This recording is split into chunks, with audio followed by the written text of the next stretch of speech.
여러분, 심판의 날, 영광의 날, 이 심판의 날이 영광의 날이 될 것이라고 얘기하고 있습니다. 여러분, 종말이라고 하는 것이 우리는 영광의 날이 될 것이고, 이 세상 끝이 하나님과 영광의 영생의 하나님과 영원히 살 시작이 되는 것이죠. 역설입니다. 믿는 자에게는 죽음이 복된 것이고, 그리고 우리에게 있어서 끝이라는 것은 끝이 아니라 우리에게 구원의 시작이 되는 것입니다. 그래서 끝까지 견디는 자가 구원을 얻는 것인데, 어제도 이런 말씀 드렸죠? 끝이 아니라고요. 여러분, 심판이라고 하는 것이 성전이 무너졌다라고 해서 끝이 났다. 그거 아니라는 것입니다. 여러분, 성전이라고 하는 것은 건물일 뿐이었습니다. 예수님이 당시에는 아주 파격적이고 혁신적인 말씀이었죠. 유대인들에게 성전은 신앙과 같았습니다. 이 성전 안에 하나님의 영광이 머무른다고 생각했고 성전을 지켜내야만 된다라고 말했습니다. 그랬던 종교 지도자들, 대표적으로 제사장들과 서기관들, 이 사람들은 이 성전을 이용해서 자신들의 기득권, 돈벌이를 유지해 나가려고 했던 것이죠. 그러다 보니 법 아닌 법을 만들었습니다. 성전에서 제사 드릴 제물에 대해서 권리를 어느 조합에게 이양하고 그 조합에게 뒷돈을 받으면서 자신들의 배를 배불리 하고 그 성전을 유지할 수 있는 근거가 되었던 것이죠. 여러분, 이런 성전이 어떻게 성전일 수 있겠습니까? 그러니까 예수님께서 성전, 예루살렘 성전에 들어가서 장사하는 이들을 내쫓으며 그들의 상을 뒤엎었습니다. 그러니 제사장들과 서기관들뿐만 아니라 이 성전을 이용해서 돈을 벌었던 사람들이 예수를 눈에 가시처럼 여길 뿐만 아니라 예수를 죽이고자 작정했던 것이죠. 여러분, 이런 일이 예수님을 향해서만 있는 것이 아니라 여전히 교회 안에서 버젓이 벌어지고 있다는 일도 여러분 아시죠? 성전, 우리가 말하는 성전은 다른 것이 아닙니다. 하나님 앞에 온전히 예배하고 그리고 예수 그리스도의 그 은혜를 사모하는 기도하는 자리가 예배하는 자리가 온전한 성전이 될 수 있는 것입니다. 그래서 지금 여러분들이 계신 곳이 성전이고 우리가 예배하는 곳이 성전이고 내 기도하는 골방이 성전이 되는 것이고 우리의 가정이 하나님의 영광이 머무르는 성전이 되는 것입니다. 그 성전은 여러분 멸망하지 않습니다. 하나님과 함께하고 예수가 우리와 함께하는 그곳이 하나님과 영원한 곳이 되는 것이지 그저 예루살렘 성전이 심판을 당하고 멸망을 당하고 사라진다고 해서 우리의 영광, 하나님께서 우리와 함께 하시는 그 은혜가 사라지지 않을 것이라는 겁니다. 그런데 사람들은 두려워하죠. 야, 성전이 문을 닫고 성전이 무너지면 큰일 나겠네. 그것이 바로 심판과 멸망의 날이겠다라고 했던 그들의 착각을 예수님께서 깨고 있는 것입니다. 오늘 우리가 보고 있는 이 마가복음 13장 14절부터도 그 말입니다. 멸망에 가증한 것이 서지 못할 곳에 선 것을 보거든 잃는 자는 깨달을진저 그때 유대에 있는 자들은 산으로 도망할지어다. 이건 역사적으로 여러분 그리스라고 하는 큰 제국이 예루살렘을 유다를 침공하고 나서 성전에 우상을 세웠던 일이 있습니다. 예수 오시기 전의 일이었는데 이후에 지금 곧 그 일이 일어난 거예요. 예수님 이후 주후 70년경에 로마가 예루살렘 성을 멸망했고 그리고 로마 황제가 우상이 되고 그 우상이 예루살렘 성전에 버젓이 세워지는 일들 이런 이것이 역사적으로 뿐만 아니라 그 먼 역사의 얘기뿐만 아니라 지금 복음이 먼저 전파되고 그리고 아름다운 성전이 세워졌던 지금의 유럽을 보십시오. 영국 대표적으로. 그 유럽의 교회당이 여러분 나이트 클럽으로 바뀌고 교회당이 여러분 이슬람 사원으로 바뀌고 그런 일들이 유럽에 버젓이 일어나고 있습니다. 한국 교회는 아닙니까? 교회가 신천지에 교회가 하나님의 교회라고 하는 그런 이단의 건물로 바뀌고 있습니다. 이런 것들이 얼마나 심판의 그리고 멸망의 모습입니다. 여러분 그런다고 그 교회 그런 일들 때문에 세상이 종말이 온다? 그것도 아니지 않습니까? 끝이라고 생각되어지는 많은 일들이 벌어진다고 한들 우리가 끝을 알 수 없는 것이에요. 그러면 어떻게 살아야 될까? 우리는 세상에 그런 여러 가지 소문과 그리고 안타까운 일들 그리고 믿음으로 살려고 하고 있는 우리의 마음을 그렇게 무너지게 하는 일들이 있음에도 불구하고 우리는 끝까지 견디라는 것입니다. 오늘 14절 후반절에 보면 유대에 있는 자들은 산으로 도망할지어다. 15절에 지붕 위에 있는 자는 내려가지도 말고 집에 있는 무엇을 가지고 들어가지도 말며 16절에 밭에 있는 자는 겉옷을 가지고 뒤로 들어가지 말지어다. 여러분 후회하거나 돌이키지 말라는 것입니다. 아니, 야, 큰일 났네, 큰일 났네. 그러면서 무엇을 챙기고 무엇을 해야 되고 무엇을 하지 말아야 되고 이런 것이 아니라 말씀 앞에 온전히 그리고 분별할 수 있는 은혜를 우리가 가져야 된다는 것입니다. 그날에는 17절에 보면 아이벤 자들과 젖먹인 자들에게 화가 있으리로다. 여러분 이 일이 있을 때 정말 하나님의 말씀 가운데 분별하지 않고 피하지 않고 그리고 하나님 말씀대로 살지 않는 그런 일들을 겪을 때 당하는 심판이 일어날 것이라는 것입니다. 예외가 없다는 것입니다. 이 심판에는 예외가 없습니다. 믿음으로 끝까지 견디지 못하고 돌이키지 않는 자에게는 예외가 없다는 것이에요. 그래서 우리에게는 18절 이 일이 겨울에 일어나지 않도록 기도하라 라고 했다. 그 우리에게 어떤 시기에 어떤 날 임할지 모르겠지만 우리가 환난 날에 더 어려울 때 더 가중한 심판이 일어나지 않도록 더 어려운 일이 일어나도록 기도하는 것밖에는 우리가 할 수 있는 일이 없다는 것입니다. 19절에 보면 이는 그 날들이 환난의 날이 되겠습니다. 하나님께서 창조하신 시초부터 지금까지 이런 환난이 없었고 후에도 없으리로다. 여러분 환란이 우리는 그런 생각이 들지 않습니까? 이런 어려움은 지금까지도 없었고 앞으로도 없을 것 같다고.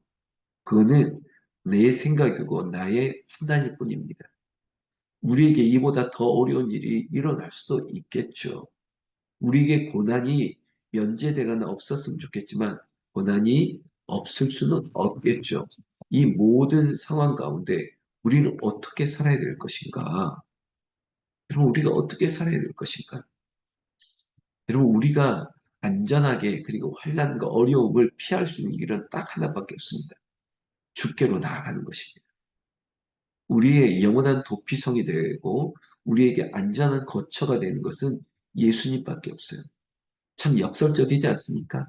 환난을 당할수록 어려움을 당할수록 우리에게 더 큰 고난이 있을수록 우리가 할 것은 주께로 더 가까이 나가는 것입니다. 우리가 피할 것이 다른 곳이 아니라 주께로 나아가는 것입니다. 성경 말씀 조금만 더 보시자면 20절에 보면 만일 주께서 그 날들을 감하지 아니하셨더라면 모든 육체가 구원을 얻지 못할 것이거늘 자기가 택하신 자들을 위하여 그 날들을 감하셨느니라. 여러분 주께서 이렇게 얘기하죠. 만일 주께서 그 날들을 감하지 아니하시더라면 여러분 우리에게 고난과 어려움과 이 환난의 날, 멸망의 날과 같은 그런 일들을 겪는다 할 때 주께서 이 일들을 도우시지 않고 이 일들을 면하지 않고 이 일들을 감하지 않는다면 여러분 우리가 어떻게 하겠습니까? 그러나 주께서 하실 수 있습니다. 지금 우리가 멸망과 어려움과 환난을 겪는다고 생각하십니까? 그러면 주께서 하나님 이 고난을 이 환난을 면하여 주시옵소서. 하나님 감하여 주시옵소서. 이기게 하여 주시옵소서. 그래서 주께로만 나가는 것입니다. 그런데 21절에 그때 어떤 사람이 너에게 말하되 보라 그리스도가 여기 있다 보라 저기 있다 해도 믿지 말라.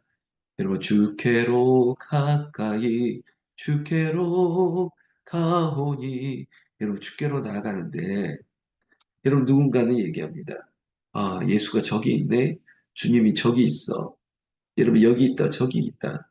여러분 세상의 미혹을 받지 말라고 했습니다. 성전에 하나님의 영광이 있다. 예루살렘 성전에만 하나님의 영광이 있다고 말하는 사람들에게 예수님은 아니다라고 얘기했지 않습니까? 우리가 믿음으로 살려고 할 때 그 믿음을 방해하는 여러 가지 소리가 막 있습니다. 그때 여러분 우리가 할 수 있는 것은 믿음의 분별이에요. 무엇을 믿고 무엇을 믿지 않겠느냐는 것. 여러분 우리가 예수 그리스도의 말씀만 믿고 세상의 소리를 믿지 않는다는 이 분별의 힘과 능력이 있어야 되는 것입니다. 여러분 세상 끝날 날에는 환난과 핍박이 있는 중말과 같은 세상에는 참 말세라고 말하는 우리가 쉽게 말하는 이때에는 이런 일들이 일어난다고 했지 않습니까? 22절에 거짓 그리스도들과 거짓 선지자들이 일어나서 이적과 기사를 행하여 할 수만 있으면 택하신 자들을 미혹하려 하리라.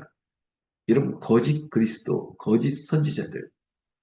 여러분 그저 뭐 사이비 교주, 뭐 누구 그런 사람이 내가 그리스도라라고 얘기하고 내가 메시아다, 내가 뭐 하나님이다라고 말하는 그런 사람들만 있는 것뿐만 아니라 잘 들어보십시오. 거짓 선지자들도 있습니다. 내가 예언하고 내가 말하는 것이 참되다.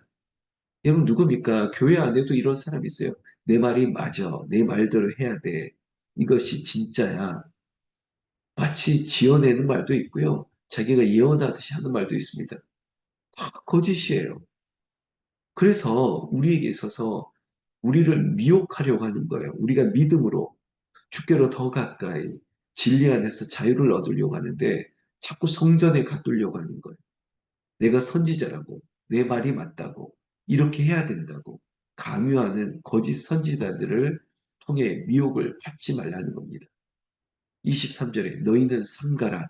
내가 모든 일을 너희에게 미리 말하였노라. 여러분, 우리에게서 유혹이 있고 미혹이 있고 우리를 힘들게 하는 상황들이 발생했을 때 주께로 더 가까이 가라고 말씀하고 있는데 이 일을 위해서 우리가 할 수 있는 건 뭐냐? 여러분, 하나님의 말씀을 삼가 듣는 거예요. 미리 말하였노라. 23절에 예수님이 말씀하셨지 않습니까? 우리의 인생 가운데서도 이 성경 말씀이 우리에게 미리 말씀하고 있지 않습니까?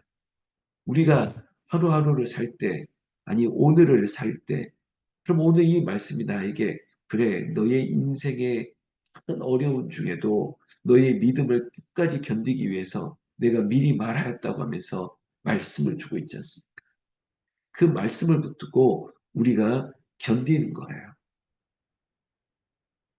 결국은 24절에 보면 그때 그 환란 후 해가 어두워지며 달이 빛을 내지 아니하며 별들이 하늘에서 떨어지며 하늘에 있는 권능들이 흔들리리라. 그때 인자가 구름을 타고 큰 권능으로 영광으로 오는 것을 사람들이 보리라. 이러면 다른 것 아닙니다. 이 예수님 말씀하신 이 놀라운 자연과 우주의 큰 변화 충격들 이거는 사실은 바벨론을 통해서 그리고 이방을 통해서 또 로마 제국을 통해서 물론 이스라엘이 유다가 멸망을 당하죠. 그렇지만 이 본문 말씀을 보면서 그래 예수께서 인자 타고 구름 가운데 재림으로 오시는 그때만을 말하는 것이 아니라는 것입니다. 그자 예수님께서 구약을 통해서 예언했던 그 예루살렘의 멸망들, 이스라엘의 명망들, 결국은 성전도 지금도 남아있는 거 성전이 없지 않습니까? 성전에 벽만 남아있고 저쪽은 이미 이슬람의 사원으로 바뀌어 있지 않습니까? 지금 제가 이스라엘 얘기하거든요. 성전이 남아있는 것이 없습니다. 무너져 있습니다. 그러나 예수님은 영원한 것입니다. 영원한 예수님, 그리고 말씀으로 진리로 살아있는 예수님만 영원한 것이지 이 땅의 이 모든 것들 다 무너지고 다 흔들릴지라도 결국은 이 땅의 주인 되신 예수님이 오시면 모든 것이 다 온전케 되는 것입니다. 여러분, 인자가 여러분 우리 인생 가운데 오신다고요. 예수가 우리의 인생 가운데 오신다고요. 우리의 삶도 다 무너지고 하늘에서 쏟아지고 아무것도 없는 것 같은 우리의 상황들을 마주한다 할지라도 우리의 가슴이 무너지고 우리의 생각이 다 떨어지고 아무 생각이 없다라고 하는 그때 주님이 오시면 된다는 것입니다. 예수께서 오신다는 겁니다. 세상 가운데도 우리 인생 가운데도 주님이 오시면 된다는 것입니다. 역설입니다. 무너져야지 새로 세울 수 있는 것입니다. 여러분 아픈 만큼 성숙한다는 말이 있습니다. 아파봐야지 더 잘할 수 있더라고요. 그래서 아이들에게 성장통이라는 말이 있지 않습니까? 아픔을 통해서 크는 거죠. 우리에게 있어서도 고난과 환난과 핍박을 견뎌내고 이겨내는 끝까지 견딤을 통해서 우리의 믿음이 자라나는 것입니다. 이것을 지금 우리는 겪고 있고 이것은 우리가 누리고 있는 것입니다. 목사도 마찬가지입니다. 아픔을 통해서, 고난을 통해서 정말 환난과 같은 끝을 보고 있지만 그 끝이 아니라고 예수님께서 말씀하시고 우리가 생각했던 모든 관념과 생각과 자존심 이런 것들이 모든 것이 깨지는 것입니다. 앞에서 말했던 성전이 무너지는 거 보십시오. 성전은 그들의 신앙의 자존심이고 전부라고 말했지만 유대인들에게서 그 성전을 보존하기 위해서 엉뚱한 생각까지 가졌지만 그것도 다 무너진다는 거예요. 그러나 무너진 곳에 예수님은 살아나는 것이에요. 여러분 영원한 예수 그리스도 그분이 우리 가운데 일어나는 것입니다. 사랑하는 새벽을 깨우고 그리고 이 영상을 보시는 여러분들 우리가 믿음의 끝까지 견디면서 예수 그리스도의 영광의 날이 우리 가운데 영원할 것을 사모하신다면 여러분 끝까지 견디시는 것입니다. 끝까지 견디는 것입니다. 우리가 할 수 있는 끝까지가 언제까지일까요? 그것은 저와 여러분들이 주님 오실 때까지입니다. 27절에 또 그때 그가 천사들을 보내어 자기가 택하신 자들을 땅끝으로부터 하늘 끝까지 사방에서 모으리라. 여러분, 우리가 예수께서 우리를 모으신 자들이 되었으면 좋겠습니다. 여러분, 세상 환란 가운데 다 무너져도 천사들을 보내고 택하신 자들을 예수께서 명령하셔서 땅끝에서 땅끝까지 하늘 끝에서 다 모으시는 거예요. 우리가 흩어진 중에도 예수께서 우리를 모아주셨고 모으신 자들이 큰 환난 중에도 우리가 이 심판의 날을 당하는 것 같지만 우리에게는 영광의 날이 시작되고 우리에게는 예수께서 우리에게 특별한 은혜를 주시는 그 큰 축복의 은총의 날이 우리에게 시작되고 있다는 것을 믿으시고 미혹당하지 말고 끝까지 견디고 이기는 여러분들의 인생 가운데도 예수가 함께하면 끝날이 아닙니다. 더 큰 은혜가 우리에게 임하게 될 줄로 나는 우리 주 예수님의 이름으로 축원합니다. 축원합니다. 기도하겠습니다.